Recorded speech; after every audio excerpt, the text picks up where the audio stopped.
What is up, guys? Welcome back to the channel. And in this video, guys, I'm gonna be showing you guys everything that I am either using currently or I'm going to use to study for the N5 JLPT test.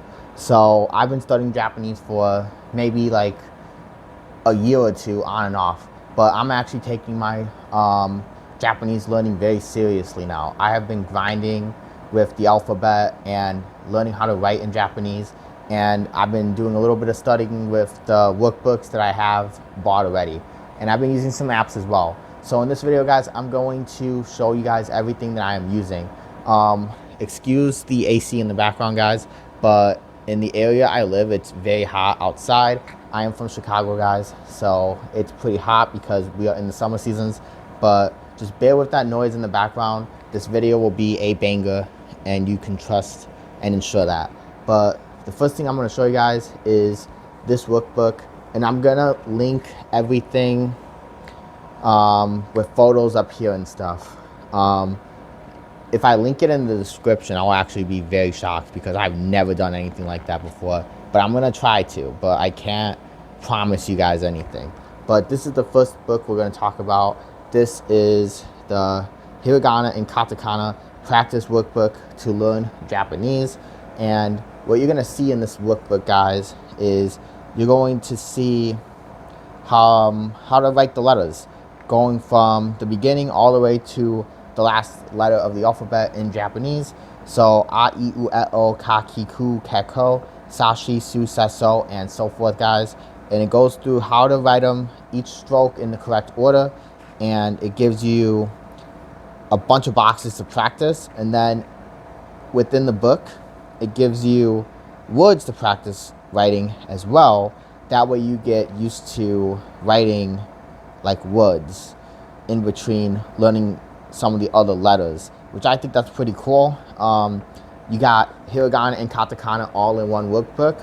This workbook was bought on Amazon, guys, and they also give you flashcards as well. So this also gives you flashcards to study as well for both hiragana and katakana, which I think that's pretty dang cool.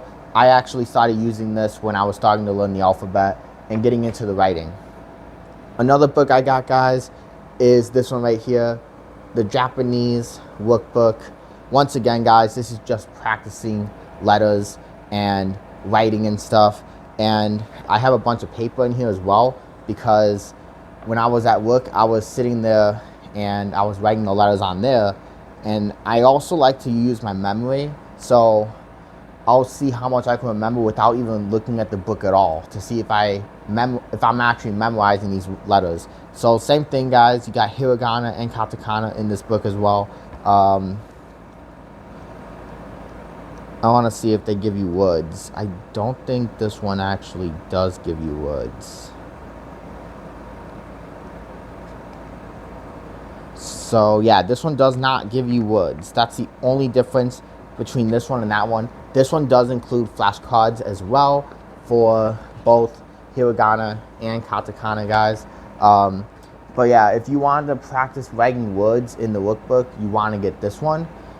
And if you're just trying to learn how to write the letters, you could go for this one. I think they're around the same price anyway, if I'm not mistaken. I bought both because I wanted the extra practice just in case I didn't get it down.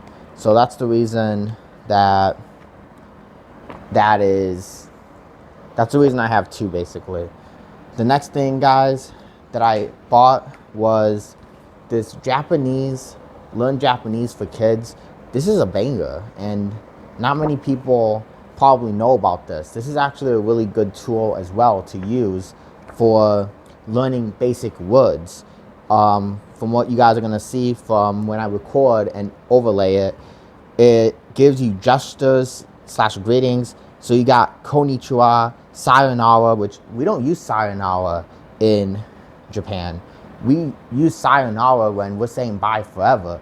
You don't want to use that in everyday, like, goodbyes or see you soon. You want to use like jamata or something else. You don't want to be using sayonara, so keep that in the back of your mind. We have ohayo gozaimasu, which gozaimasu is used when you're talking formally. So if you're talking to like a teacher or someone older than you or someone that you have more respect for.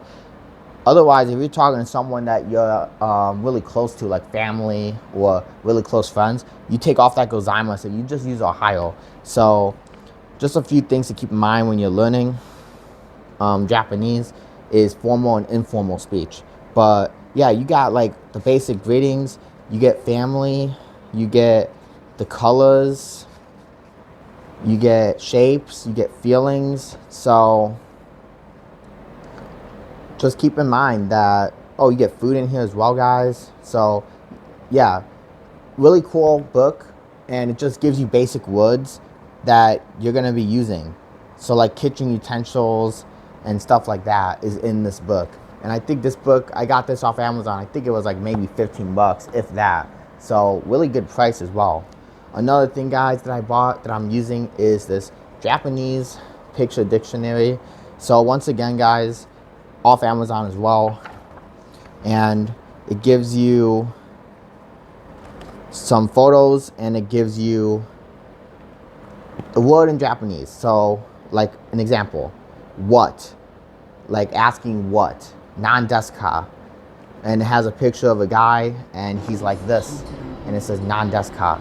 So something to keep in mind, guys, if you're trying to learn Japanese and you just want to do like simple words and you want to learn like words real fast, I recommend doing picture books. It really does help because you're able to like picture it.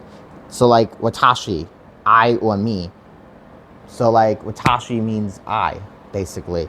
But if you're a male, you can use boku as well for instead of watashi. So just stuff to keep in mind.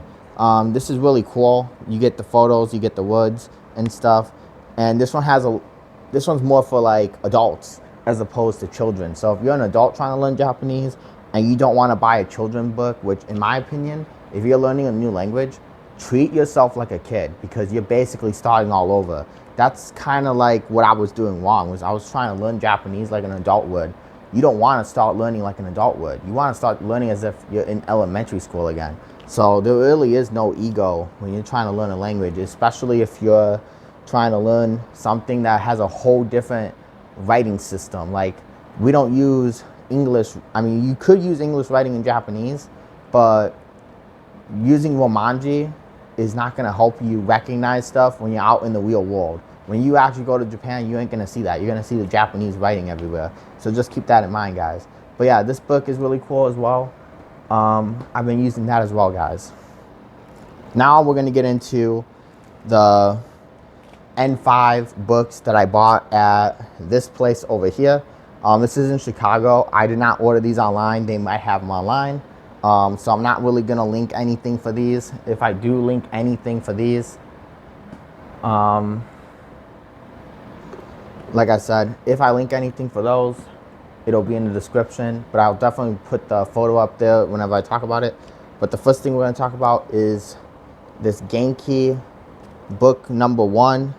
This is the N5 test study book. This is the Genki N5 study test workbook. The questions in here relate to this, which is like the textbook. So you want to buy both of these. You don't want to just buy one. It wouldn't make sense to just buy one, especially if you're trying to buy this one only. You really need this to go with. You need this to go with this. So this is the workbook. This is like the textbook, and it's going through basically everything. It starts with the alphabet. It starts with hiragana, katakana. So if you don't want to practice with a workbook, you could just start with this and it'll get you up to speed. It goes through numbers 1 through 100, how to write them in the hiragana form. And I just started lesson 1 like a few days ago.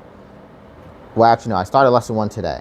And I'm writing the vocab words still. So I've only read a few things in this book so far.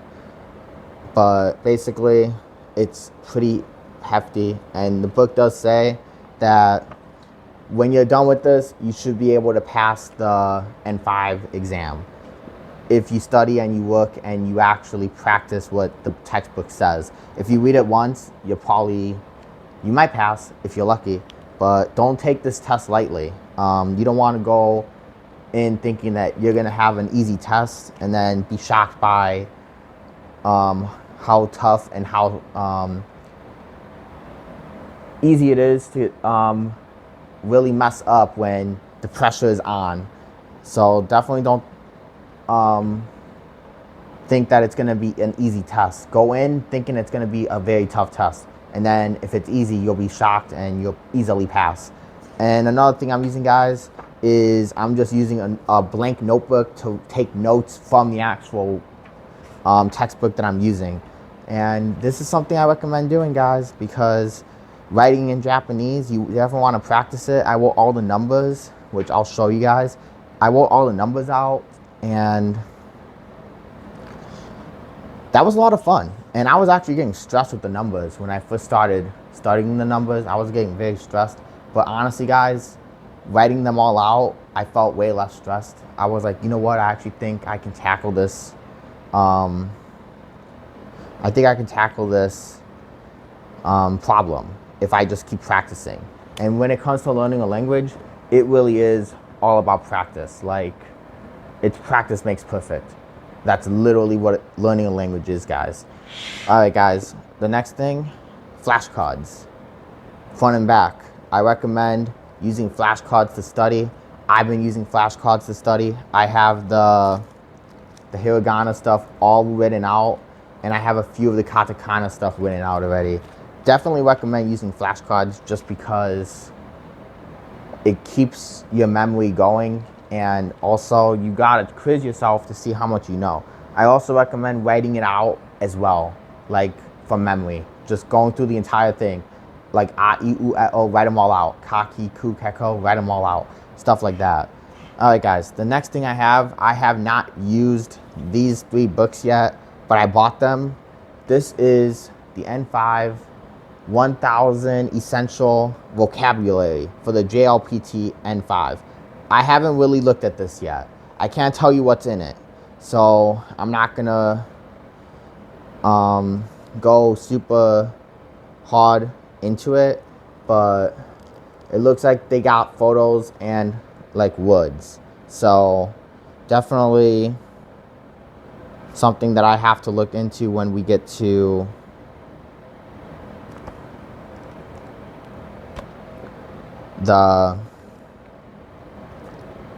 when I get more into studying it. I'll definitely look into these, but I just want to make sure that I do the actual textbook and I don't start playing around with these kind of books because I'm gonna get distracted from them.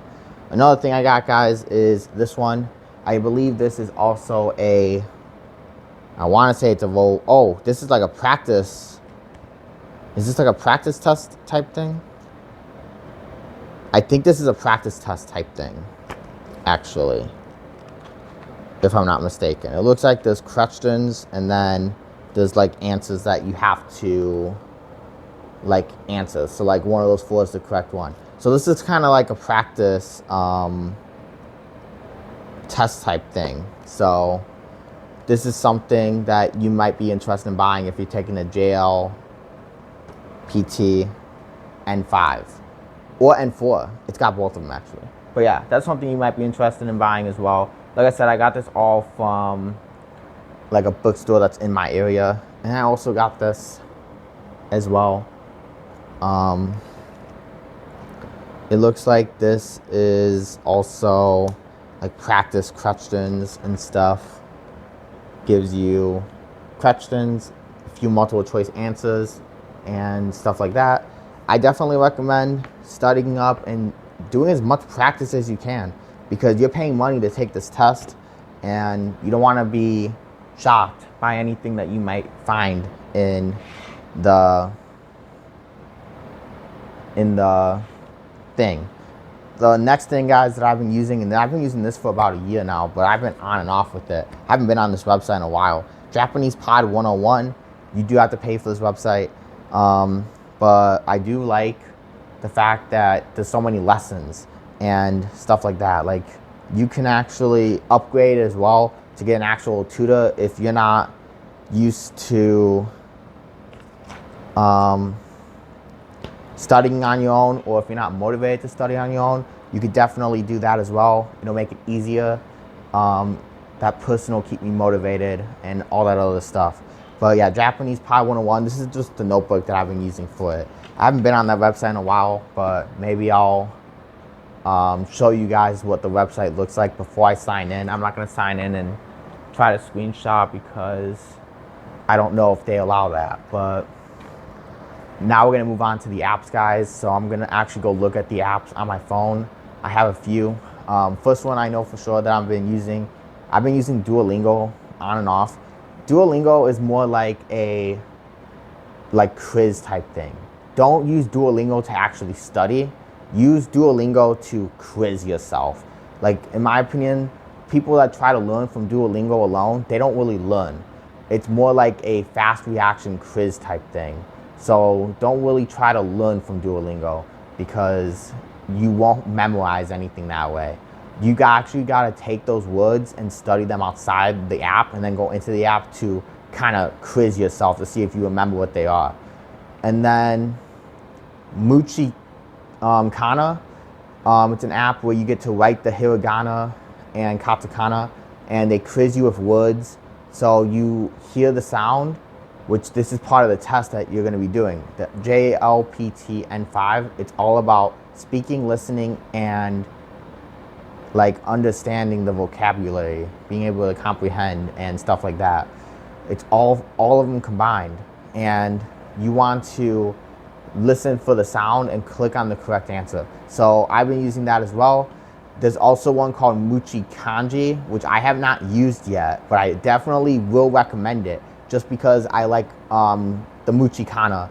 And kanji is going to be the same thing. It's going to teach you kanji, and it's going to have you writing it on the app, and then you're going to be hearing the sound and clicking the right one. So I definitely recommend those. I've been using the is it called the JLPT app? Let me go look at, there's 2 more apps, but let me go get the correct name before I end up giving you guys the wrong information. Alright guys, Miji JLPT. So that's the app that I've been using. I just started using it actually yesterday. I've had it installed for many weeks, but I didn't use it until yesterday for the first time. I was just reviewing the alphabet in hiragana. That's what I was doing on there yesterday. Pretty simple. They give you the letters, they say the sound, you click on it, and then you go from there. But that app is good if you're studying the JLPT, which I am going to be doing very soon. So that's another app I want to use. And then there's one more app that I have not used yet, but I heard that it's really good for speaking Japanese, and that's Muchi Kawaii or Kawi, something like that. I'll just screenshot it and put it up here. It's very hard for me to say that word right now for some reason, but it's supposed to be like you're speaking the language to the app. I don't know how it works. Like I said, I have not used it yet, but I'll definitely keep you guys updated on my findings when it comes to that app. But those are all the things that I'm using currently to learn Japanese. I haven't been using any YouTube videos or anything like that, but there are good YouTube videos out there. I can tell you that from experience. If you're trying to learn the actual language of Japanese though, you definitely want to buy textbooks. You definitely want to use apps. You definitely want to use apps that actually have the actual completed language on it as well. Taking a chance on YouTube videos and stuff like that, you might get good videos and you might find someone that you actually like learning from.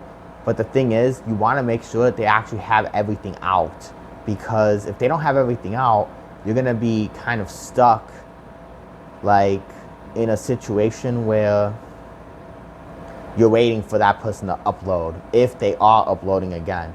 So just keep that in the back of your mind. If you actually want to start watching someone, make sure that they actually have everything out. Or if you're just learning and you don't really care, then just learn from that person, and then whenever you watch everything from them, go on to the next person, or download an app and actually learn the language, or go on a website. That's what I mean. Don't download an app. Downloading apps could help, but it might not help beneficially for like 100% memorization and learning.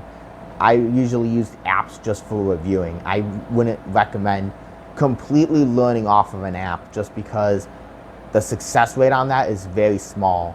And not many people who are learning languages will tell you that. But I'm gonna be truthful with you guys. Like, I spend time on learning apps like Duolingo and stuff like that. Just doing that by itself is not enough. You need to practice writing. You need to practice flashcards. You need to practice with workbooks. It's the only way it's gonna stick. You can't just rely on a phone. And it's easy to get distracted on a phone anyway. I mean, it's very simple to just, you know, get lost in scrolling, notification pops up, and now you're texting someone instead of studying. So it's very easy to fall into that trap of, oh, great, now I'm back on, I fell behind, I didn't do my lessons for today.